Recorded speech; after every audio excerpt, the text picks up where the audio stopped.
Are you ready for disease X? It's coming. And I don't think it will take very long before, once again, the big scare in mainstream media will be the new pandemic. Hi there and welcome to my local woods here in Norway. I'm just out for a morning hike and I sat down to have a cup of coffee. I think that some of you have already heard about disease X, and those of you who have not heard about it, you're listening to this, watching this video, but it will be in the headlines very soon. Now, what is disease X? Disease X is just a term for an infectious disease with a potential for becoming a pandemic that we don't know yet. So it's a disease that hasn't surfaced yet, so to speak. And in several places around the world, they are working to develop a vaccine against that disease. Some people would say that that's kind of sketchy. How can they do that? I mean, if they don't have a virus, if they don't have anything, if we're talking about a disease that nobody has even discovered yet, how can they develop a vaccine? And it's making people suspicious. I'm going to read a few lines here from an article about this whole thing with the disease X and the development of a vaccine for this mysterious, unknown, completely unknown disease.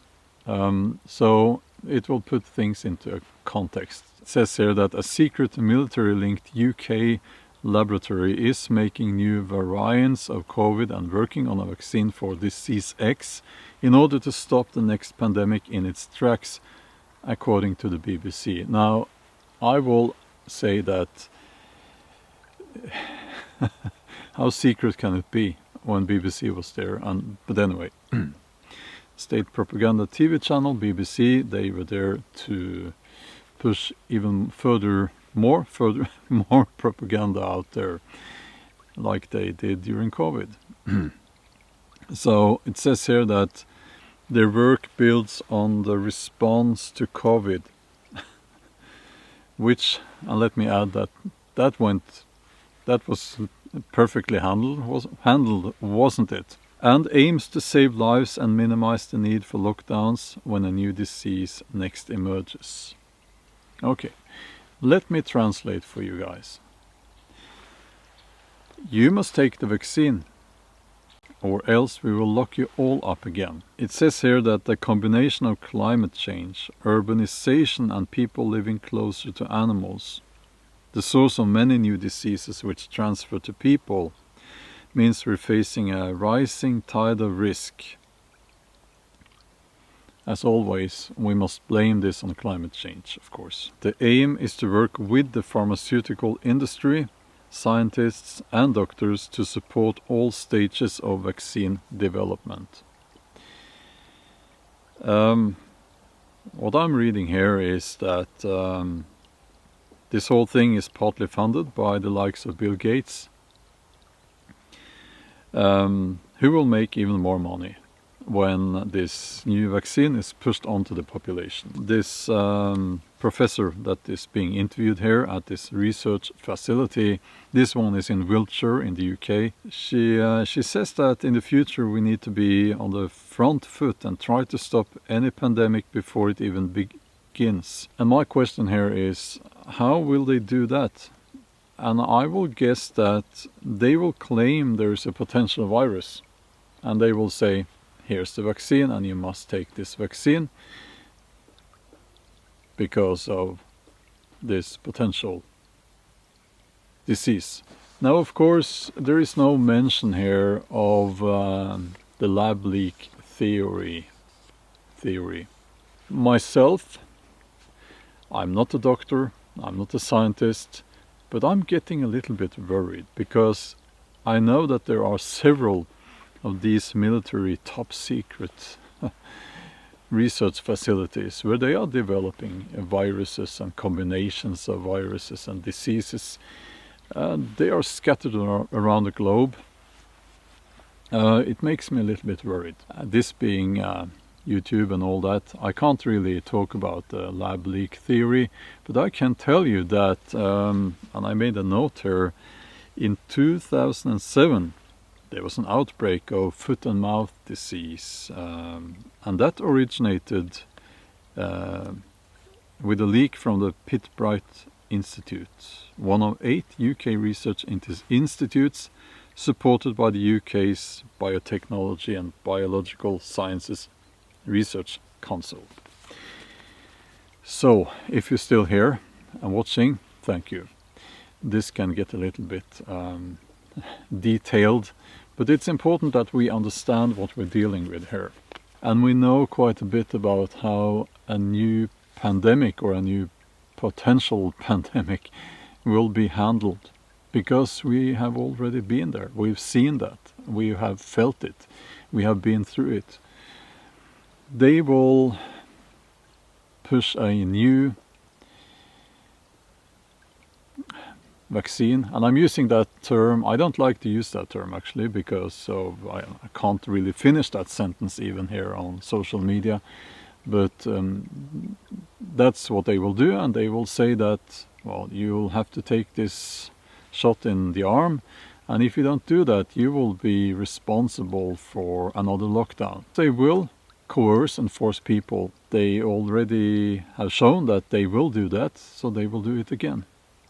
Now, we need to understand that this is a business model more than anything else. It's a business model. You create a demand, and then you have, or rather you create a problem, and then here you say that here's the solution. I have the solution to the problem. It's going to make me very rich, and you will have no choice. Now we're talking about this unholy coalition between Big Pharma, local government, world government, and let me just say that as a general thing, and I'm trying to dance around the topic a little bit. There is this thing called corruption. You can draw a line between the dots here yourself, I guess, and we all understand what's going on. I mean, just look at the politicians who made themselves very, very rich because of COVID. I mean, come on, it's obvious. It couldn't be more obvious. So, will they try that again? Of course. Because they learned that people will obey.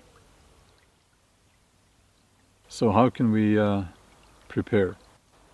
Well, I will say that the most important thing is your attitude. Or I should say your character. You must be the kind of person who is prepared to stand in this battle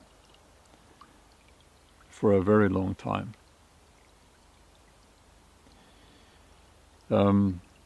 And if you're not that kind of person now, you should try to become such a person. And when it comes to the practical stuff, well, I will say that have a getaway plan. If you live in a city, I'll be very direct here. You should get out of the city. And yes, there will be sacrifices that you need to make. But you need to ask yourself, if there's another lockdown, do I want to stay here or not? I think there will be another lockdown, and I might be wrong. I don't have a crystal ball, but please ask yourself if there is anything you can do, if there is something you can do to get out of the city if you need to, on short notice. Have good people that you can connect with, good people that you can trust, because it will be very difficult to stand alone in what's coming. And also you should be as self-sufficient as possible. I'm talking food, supplies, water.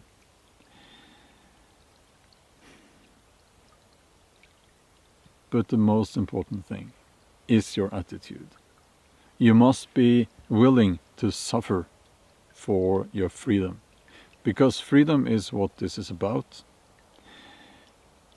If you didn't care about freedom, if you were okay with bending the knee and doing what these people are telling you to do, then you can just go along with it.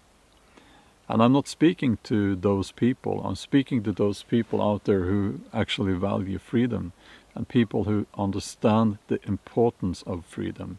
People understand that protecting freedom is something we do first and foremost because of our children. It's better that we take that battle, that we stand in that battle, so that our children won't have to. And some people out there, they don't care about that. Well, I do. And a lot of you guys, you care as well. That's why we are prepared to take this battle again. I have some ideas about what's really going on in these research facilities, these places where they are doing research on this completely unknown, mysterious future disease X. And I'm not going to say what I'm thinking. I guess you can guess what I'm thinking. The thing is that when you look at where the money went during COVID, when you look at which people made themselves rich, I will say that if you trust those people, if you continue to trust those people, you're being very naive. This is a business model, and it's important to understand that first and foremost, this is about money. So, again,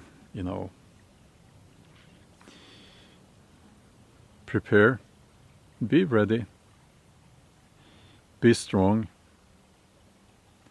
and thank you for watching my video.